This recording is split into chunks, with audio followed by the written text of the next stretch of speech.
Bienvenue dans votre émission Autrement dit. C'est avec plaisir que nous vous recevons afin de pouvoir partager, échanger et discuter autour d'un thème qui nous anime depuis le début de ce trimestre autour de l'amour et de la justice de Dieu. Pour pouvoir poursuivre cette réflexion, nous recevons aujourd'hui Bruno. Bienvenue Bruno. Merci. Et Naïs. Bienvenue Naïs. Heureuse d'être ici avec vous. Nous avons vu la semaine dernière le conflit cosmique, les protagonistes. Nous avons vu également l'enjeu du conflit, la place de l'homme dans ce conflit. Et aujourd'hui, nous allons échanger autour, j'ai envie de dire, de la compréhension de comment fonctionne, si on peut s'exprimer ainsi, ce conflit. Donc Naïs, dis-nous, dans le cadre du conflit cosmique, est-ce qu'il y a des règles particulières? Dieu n'a pas tout de suite tué Satan dans le ciel.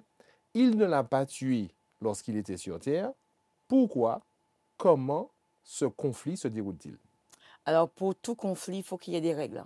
Règles internationales, règles nationales, règles locales. Dans tout conflit, sinon ce ne serait pas plus une guerre équilibrée et chacun pourrait décider de changer les règles à n'importe quel moment. Donc, la semaine dernière, on a posé le fait qu'il y a un conflit. Et aujourd'hui, on va voir qu'il y a des règles dans le conflit. Et même quand les règles semblent être à notre détriment, il faut pouvoir les respecter. Donc, d'après ce que Naïs dit, Bruno, est-ce que Dieu et Satan se sont mis d'accord sur les règles à avoir dans le conflit ou est-ce que les règles ont été définies par une autorité supérieure encore? Ce qui est magnifique, c'est que c'est Dieu qui est le maître du jeu. C'est Dieu qui fixe les règles et c'est lui aussi qui est garant que les règles soient respectées et c'est pour ça que je suis content. Merci Bruno, merci Naïs pour ces mots d'introduction. Et afin d'avancer dans la réflexion, nous allons maintenant nous plonger au cœur du texte.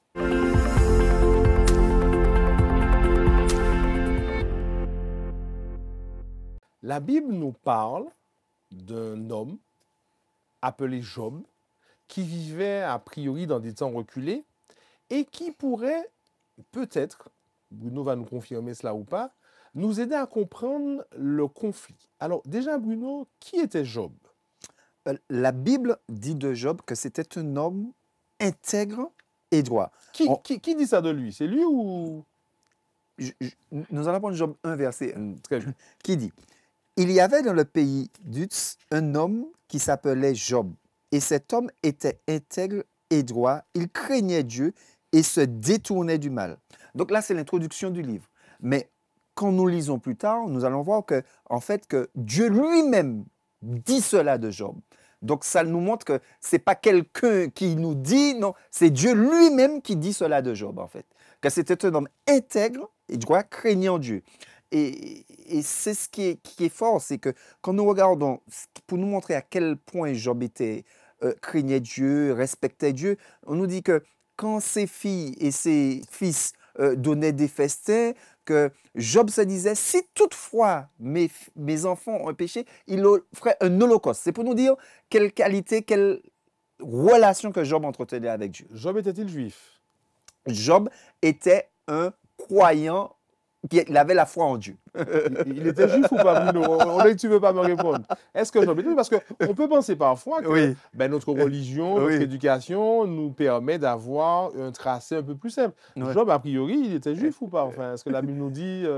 La Bible ne fait pas mention de cela. D'ailleurs, comme la Bible ne fait pas mention, quand la Bible dit que Dieu a créé l'homme, Dieu a créé le sabbat pour l'homme. Et souvent, nous pensons effectivement que c'est pour les Juifs. Non, c'est pour l'homme. D'accord. Donc, en tout cas, on n'a pas la réponse Voilà. sur effectivement la nationalité de Job. Oui. Mais donc, Naïs, Bruno nous présente un homme, Job, très bien, ok, qui était bien, droit, intègre, se détournant du mal. On a l'impression que c'était un homme un peu à part, etc. Et que va-t-il se passer? Qu'est-ce qui va aujourd'hui nous intéresser par rapport à notre réflexion sur le conflit qu'on peut apprendre d'intéressant dans l'histoire de Job? Alors, Job. On parle souvent des souffrances de Job, comment il a été usé, laminé, comme s'il avait été livré dans les mains exprès de quelqu'un qui avait le droit de faire tout ce qu'il voulait de lui. Et en plus, on pourrait penser en arrière-fond que c'est Dieu qui a voulu ça. Qu'est-ce qui nous ferait penser que ça vienne de Dieu? Parce qu'on a des versets dans le même texte qui dit, l'Éternel dit à Satan, par exemple, verset 8, as-tu remarqué... Dans quel chapitre toujours? Je suis toujours au chapitre 1er. Ok, très bien. As-tu remarqué, mon serviteur? On a l'impression que Dieu lui va lancer un défi à Satan pour lui dire, exprès, tu vois Bruno là, tu sens Job là, on va tester quelque chose sur lui pour vérifier les choses. D'accord? Donc, je suis en train de me dire que on a vu qu'il y a un conflit cosmique entre Dieu, Satan, etc. L'homme est également, a priori, au centre de ce conflit. Et on a l'impression, si je t'écoute et si je comprends ce que tu viens de nous dire, Naïs, que Dieu va mettre encore la lumière sur l'homme, Job en l'occurrence, pour que Satan puisse, j'ai envie de dire, comprendre, reconnaître que cet homme-là est spécial. Enfin, c'est quoi l'intérêt de Dieu? Ben, c'est juste comment je vais dire. J'ai dit, on pourrait penser Ah, d'accord, très que bien. ça se Très bien. passe de cette façon. Quand Bruno va lire le premier chapitre, la Bible va déclarer, et cet homme était intègre, droit, il craignait Dieu et s'est détourné du mal. Point. Ça s'arrête là. Ensuite, il va donner les détails de la vie de Job pour dire pourquoi la Bible va affirmer cela de la part de Job. Donc, on voit qu'à la manœuvre, il y a encore... alors, on va le prendre de cette façon en disant qu'il y a un compte. Satan, c'est surtout l'adversaire. Hein, il va parcourir la terre. Parce qu'apparemment, on aurait péché et il semblerait que nous, les hommes, lui ayons donné le pouvoir sur cette terre-là. Il semblerait qu'on lui ait donné le pouvoir sur cette terre-là. Donc, il parcourt son jardin, il parcourt son territoire. Et là, Dieu lui dit, petit garçon, aurais-tu perçu un homme sur terre qui me craint et qui s'est détourné du mal? Donc, ça me pousse à revenir sur les choix que les hommes font. Dont on a discuté la semaine dernière, quand tu es intègre, pas divisé en toi-même, quand tu crains Dieu, donc tu es de son côté, à ce moment-là, tu peux être dans ses mains et quelle que soit la situation qui va se présenter, tu restes intègre et droit malgré tout cela. Très bien. Donc, mais Bruno, que va-t-il se passer quand Dieu va faire, j'ai envie de dire, cette publicité sur Job? Comment le diable va-t-il réagir? Effectivement, on pourrait penser que c'est Dieu qui attire l'attention de l'adversaire sur Job. Et Satan répond à l'Éternel, est-ce d'une manière désintéressée que Job craint Dieu? Donc, Satan répond à Dieu, mais finalement, est-ce que c'est pas par intérêt que Job est à côté de toi, que Job te recherche? Et puis, ce qui est intéressant, c'est que on parlait de règles. Et là, au verset 10, on voit que Satan dit, ne l'as-tu pas protégé?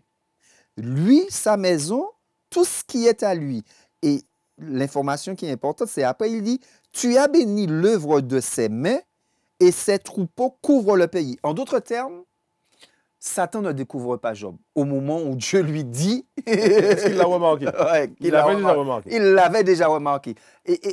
Et en plus, il dit, ne l'as-tu pas protégé? Ce qui sous-entend que, en quelque part, Satan avait déjà tenté, avait déjà fait des tentatives, mais qu'il a vu que Job était protégé, en fait. Donc, on parlait de règles. On voit que ici que Satan reconnaît que lorsque Dieu protège quelqu'un, il ne peut rien faire.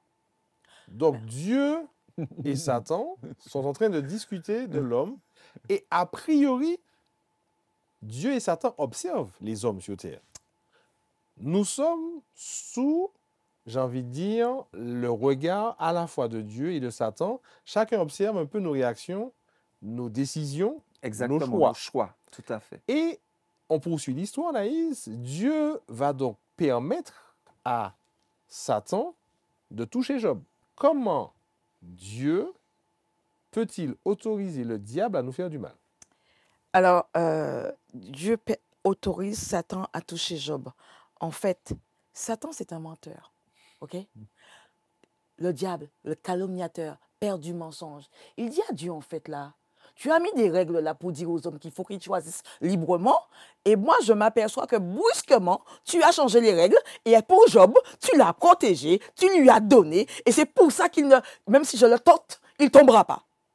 Mais les règles que tu as mis, Dieu, ils ne sont pas bons là. Alors maintenant, on va jouer franc jeu en face. Permets-moi, on va vérifier ça, tes règles-là.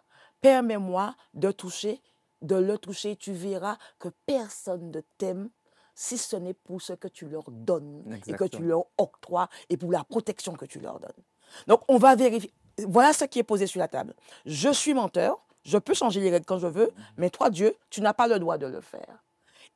Et dans cette expérience, Dieu va lui dire, OK, c'est ce que tu penses de moi, malgré tout ce qu'on a vécu, depuis le temps qu'on est là, c'est ce que tu penses de moi. Tu veux vraiment vérifier si cet homme est libre de me choisir, de ne pas me choisir, et quel que soit ce qu'il posséderait comme objet matériel, eh bien, OK, banco, vas-y. Mais ce n'est pas Dieu qui dit d'emblée. Il dit juste, tu veux vérifier que je respecte mes propres règles que j'ai mis dans ce conflit. Non, mais- Sachant, Oui, je oui. voudrais juste ajouter par rapport à Anaïs, que sachant que ce n'est pas Dieu et Satan juste qui sont là. Il y a tout l'univers, tous les anges. Parce que le texte nous révèle que le tiers des anges sont partis avec Satan, mais il y a 2 tiers qui sont restés. Donc il y a les 2 tiers qui sont restés là, mais ils ont eu quand même quelque chose qui a bougé là. Et ils sont en train d'effectivement de regarder en fait par rapport à ce qui se passe sur terre, effectivement, d'analyser ce que Satan dit, ce que Dieu dit, et de voir justement. Donc, il n'y a pas juste Satan et Dieu en fait, mais il y a toutes les créatures qui regardent en fait ce qui se passe sur terre en fait. Tu disais dans une étude précédente, Bruno, que Dieu est amour. Que Oui. Dieu nous aime. Oui. Dieu dit à Satan, va et touche-le. Comment comprendre que Dieu d'amour puisse faire cette telle invitation à notre adversaire, Bruno? En fait, c'est vrai que c'est très compliqué pour nous, d'autant plus que il est question de Job. Mais quand on regarde l'histoire, on voit que Job a perdu tous ses biens, mais il a aussi perdu ses enfants. Et on peut se poser la question par rapport à ce que tu dis, un Dieu d'amour, mais pourquoi les enfants de Job meurent? Pourquoi Dieu permet-il cela? Et c'est là que l'histoire de Job par rapport au conflit cosmique nous permet de comprendre une chose. Parce que souvent, nous pensons que nous avons été créés pour vivre sur cette terre, en fait. Dans notre tête, dans notre fonctionnement, nous oublions qu'en fait, que nous sommes passagers et que ce qui compte pour Dieu et qui devrait compter pour nous, c'est la vie éternelle. Tu es en train de dire, Bruno, que mourir, ce n'est pas un problème. Exactement. Mais- en fait, mais- pour mais- nous, c'est un problème. Alors, si tu meurs, ta femme sera quand même triste, Bruno. Bien sûr, D'accord. mais bien sûr. Mais Job était triste d'avoir perdu ses enfants. Mais le texte nous dit que Dieu lui a donné d'autres enfants, mais il va les retrouver aussi quand il sera ressuscité. Et c'est là que, en fait, dans notre perception d'humain, c'est vrai que nous sommes touchés ici, mais Dieu veut nous emmener dans sa vision à lui. Et c'est pour ça que souvent, Dieu nous rappelle que mes pensées ne sont pas vos pensées. Et ce que nous voyons qui est triste, qui est malheureux ici, ça l'est pour Dieu aussi, car Jésus a pleuré quand Lazare est mort. Et Jésus l'a ressuscité, mais Jésus savait pertinemment que Lazare serait mort à nouveau. Après. Mais Jésus savait pertinemment aussi que Lazare aurait retrouvé la vie éternelle. Et c'est ça. Et le texte de Job ici, et c'est là, ça nous donne beaucoup d'enseignements, notamment celui-ci, c'est qu'en fait que Dieu nous dit que son plan n'est pas pour cette terre présente. Son plan pour nous, c'est la vie éternelle, la vie en abondance, sans souffrance, sans inquiétude, sans stress, sans la vraie vie en fait. Mais en attendant cette vraie vie éternelle qui semble être un paradis, Naïs disait tout à l'heure que le diable pouvait se promener, il avait quand même une certaine liberté. Naïs, moi je te pose la question, est-ce que le diable, alors certains disent qu'il est le prince de ce monde, qui a autorité sur terre? Parce que quand on voit ce qui se passe dans le monde, quand on voit les guerres, la méchanceté, Bruno parlait la dernière fois de la méchanceté des hommes, comment aujourd'hui, le monde ne va pas bien. Aujourd'hui, qui domine sur terre? Est-ce que c'est Dieu? Est-ce que c'est le diable? Est-ce que c'est un petit jeu qu'ils font entre les deux? Non, jamais. Il n'y a pas de dualisme. Il y a un seul Dieu, un créateur qui est aux commandes et qui contrôle. Il n'y a pas de personne semblable à lui. Donc, pour ceux qui nous regardent, Naïs, et qui sont outrés par la méchanceté, la cruauté, l'injustice, tu es en train de dire à tous ceux qui nous écoutent que c'est Dieu qui est au contrôle de tout cela. Dieu contrôle cela, mais nous avons beaucoup parlé de cette notion de liberté qui fait que je deviens responsable de mon choix. Et là, dans ce cas-là, Dieu dit à l'homme, je suis là, mais l'amour que j'ai et les règles de fonctionnement que j'ai vont me limiter. Donc Dieu est limité lui-même. L'amour de Dieu devient limité ou il ne peut pas agir de manière euh, indépendant des règles qu'il a fixées lui-même. D'accord. Dieu est amour, il a l'amour là. Il dit, je veux que les hommes m'aiment par amour, donc je ne vais pas forcer et je ne veux pas qu'on pense que c'est par intérêt qu'on me sert. Donc, Dieu dit, OK, dans le conflit, les règles sont posées et chacun est libre. Quand on voit les choses qui se passent sur Terre, c'est pas Dieu qui les fait, hein? Tu es d'accord? Je sais pas, parce C'est que l'action de l'homme. c'est C'est l'action un- du choix de l'homme. La Non, mais question- attends, Oui. par rapport à ce qu'on a dit, Oui. il y a quand même des gens qui ont tué par rapport à Dieu. Ils ont dit que c'est Dieu qui nous a dit de tuer, et voilà. Donc, Oui, les règles là, oui, elles mais sont où? justement, mais par rapport à ta question, par rapport à ce qu'Anaïs dit, et par rapport à l'histoire de Job, quand Dieu dit, OK, je te laisse Job, mais ne touche pas à sa vie, Mhm. nous voyons que Satan n'entre pas en jeu. Nous voyons que ce sont des Sabéens, ce sont des hommes qui vont, qui tuent, qui font passer par le fil de l'épée. Nous voyons que, et c'est là que nous voyons en fait, effectivement, par rapport à ce que tu dis, c'est que l'ennemi se sert justement d'agents humains qui n'ont pas choisi Dieu pour faire du mal aux autres, en fait. Et c'est là que nous voyons, dans l'histoire de Job, quand nous disons, oui, mais si Dieu est au contrôle, pourquoi?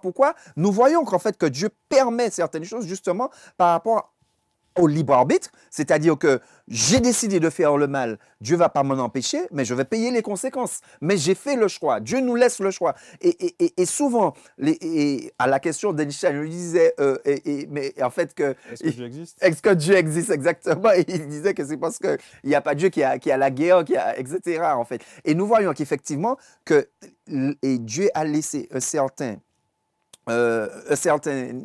liberté aussi à Satan, que ce soit une liberté temporelle, une liberté géographique, limitée, que nous comprenons aussi dans le texte, parce que là, nous voyons que effectivement Job, que Satan vient à un moment, au milieu des fils de Dieu, il parle à Job, mais après on voit que à la croix, c'est fini.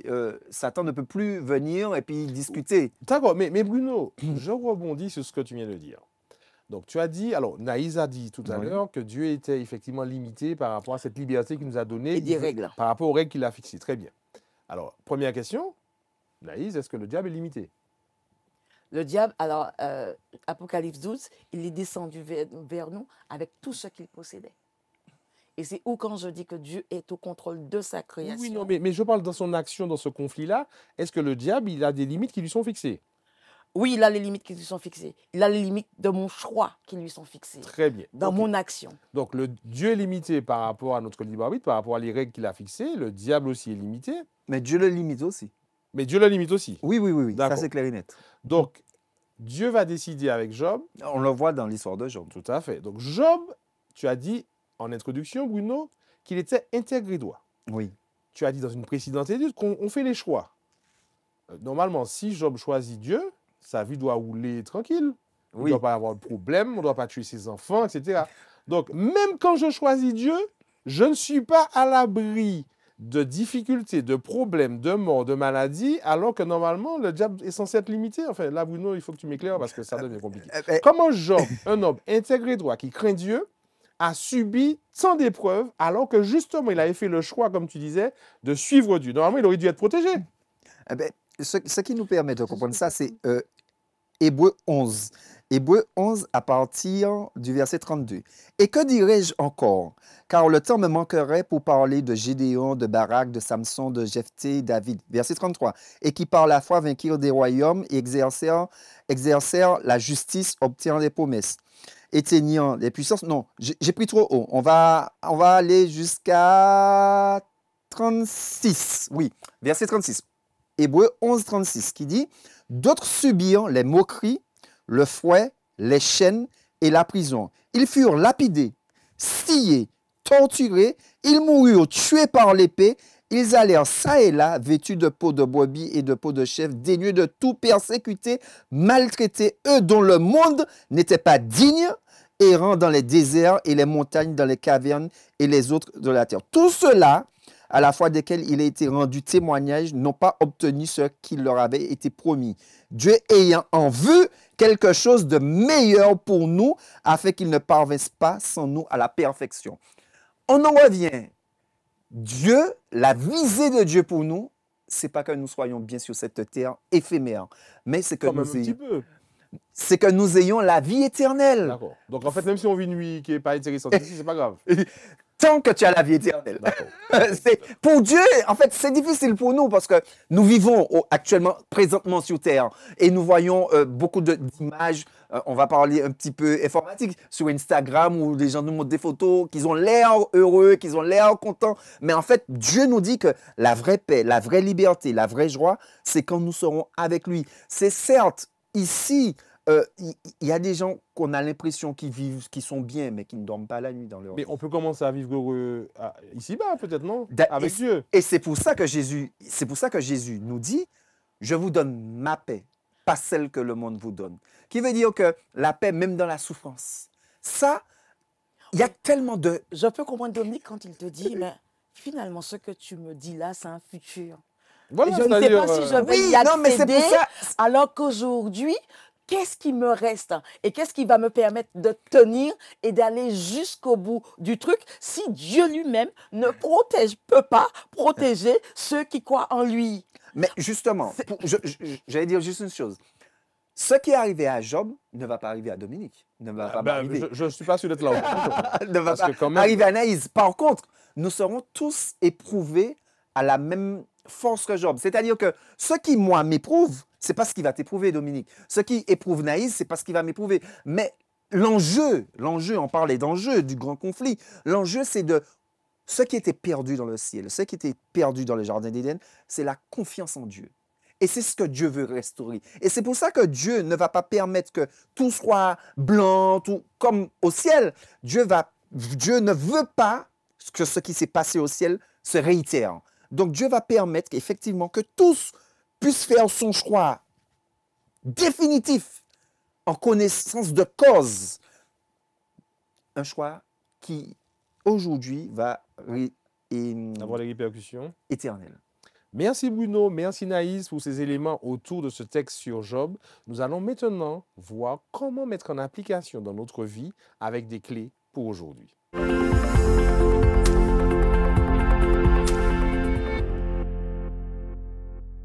Nous l'avons donc bien vu à travers un homme, Job, qui a vécu il y a de cela très longtemps.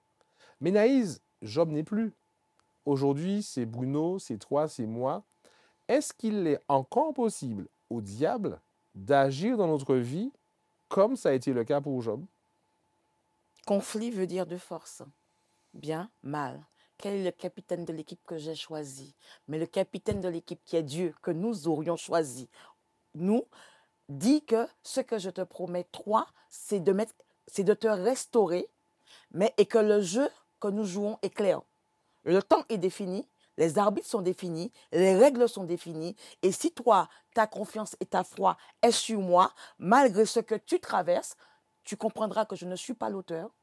Job nous Tout à rappelle fait. qui est l'auteur du mal, parce que chaque fois que Dieu va lui dire un truc, Satan va se retirer de la face de Dieu.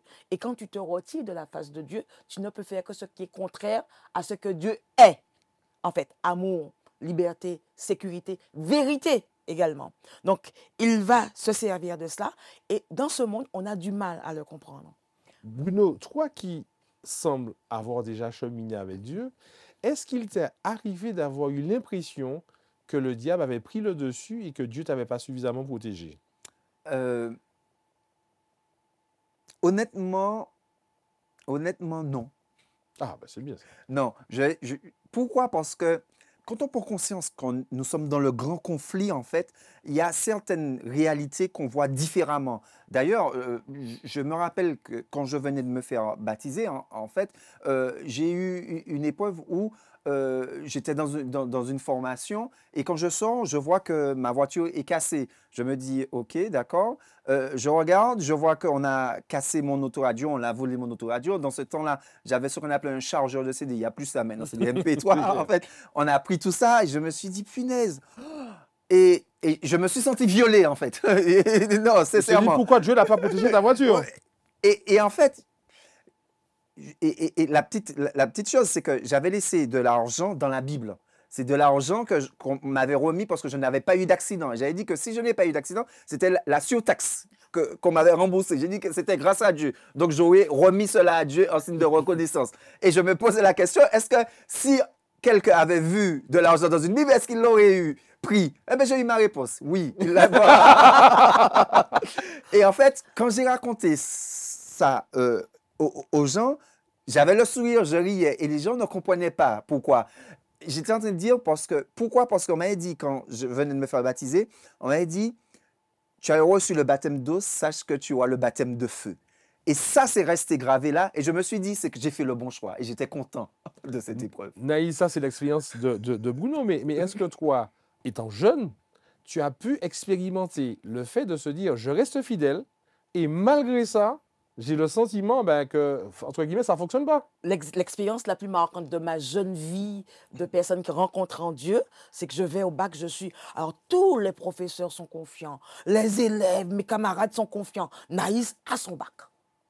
Surtout quand je suis allée à l'oral. Mais non, Grenon ni bac. Je prie Dieu, je chante en jeune, l'église s'y met. Je reviens dans le truc, je n'ai pas de bac.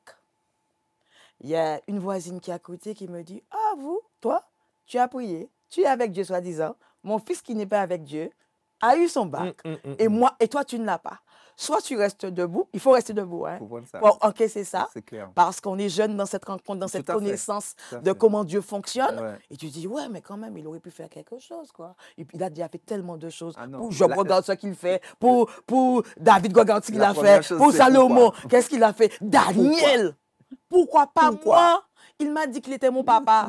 Et je sens qu'il devient presque mon beau-père. C'est compliqué. Il t'a pas donné le bac. Il donne à d'autres, mais pas à moi. Donc les règles, c'est quoi alors? Les règles, c'est quoi alors finalement? Et on finit par comprendre. Je finis par comprendre. Mais ça, c'est avec des années. Parce que le choc peut être brutal pour quelqu'un qui se dit, je suis jeune, j'ai rencontré Dieu. C'est avec des années que tu comprends, ma vision n'est pas ta vision. Mon but n'est pas ton but. Tu es dans quelque chose qui est beaucoup plus grand que toi. Donc laisse-moi maîtriser et transformer ton esprit par rapport à qui je suis. Parce que par la suite, je me suis aperçu que Dieu pouvait faire des choses extraordinaires dans ma vie. Que ce soit, même des fois quand tu ne sens pas la chose venir, ou tout le monde te décourage, mais Dieu, quand tu dis, mais non, le Dieu que je connais, c'est un qui ne bafoue pas les règles, qui ne va pas contre ses propres lois naturelles. Satan, lui, va jouer dans les lois naturelles, dans la neige, dans l'eau, et dans le vent. L'histoire de Job, c'est le vent qui a... Il va jouer dans ça pour changer les règles. Et lui, il est un chef guerrier qui ne fait pas de... de prisonnier. De prisonnier. C'est pour ça que Dieu va lui dire, hé, garçon, tu ne touches pas à sa vie. Alors, Bruno, pour conclure, aujourd'hui, quelqu'un qui aurait peur du diable, qui se dit, mais en fait, il est quand même puissant, le diable. Je choisis Dieu, mais je ne suis pas à l'abri. Comment encourager cette personne à demeurer dans un choix qui est tourné vers Dieu? En fait, l'histoire de Job nous montre qu'on est à l'abri. On est à l'abri parce que, quel que soit ce qu'on pourrait se dire, on pourrait dire, oui, mais Job a été touché, mais on voit que Dieu était là. Et que Dieu, c'est lui qui disait à Satan où était la limite, en fait. Et la limite... Ce que nous devons comprendre, c'est que la limite de Job n'est pas la nôtre. Et 1 Corinthiens 10, verset 13 dit, « Aucune tentation qui n'était humaine ne vous est survenue, et Dieu ne permettra pas que vous soyez tentés au-delà de vos forces. Mais avec la tentation, il préparera aussi le moyen. » Et c'est pour ça que Naïs est passé par là. Il avait besoin que Naïs passe par là pour être aux côtés de Naïs. Et Dieu a besoin que nous tous, que nous soyons éprouvés pour nous montrer comment il est bon, et comment il est amour avec nous, en fait. Et parce qu'effectivement, plein de jeunes qui seraient passés par l'épreuve de Naïs, et parfois, on ne voit pas que, peut-être parce que Dieu savait que si on avait, par exemple, le bac cette année, qu'on serait parti et que l'avenir serait différent. Et Dieu qui est prescient, Dieu qui voit tout, Dieu est amour. Et c'est là que, je le redis, ce que Dieu veut rétablir, c'est la confiance en lui. Merci Bruno. Que nous pouvons lui faire confiance. Merci Bruno pour ces mots d'encouragement. Merci Naïs pour cette expérience. Nous espérons que cette émission vous a fait du bien, que vous avez mieux vu dans ce conflit cosmique quelles sont les règles et quelle est la place que Dieu se propose d'avoir auprès de nous quand nous choisissons de le suivre. Alors n'hésitez pas à partager cette émission, n'hésitez pas à en parler autour de vous et faites le bon choix. Et nous vous donnons rendez-vous pour une prochaine émission d'Autrement dit.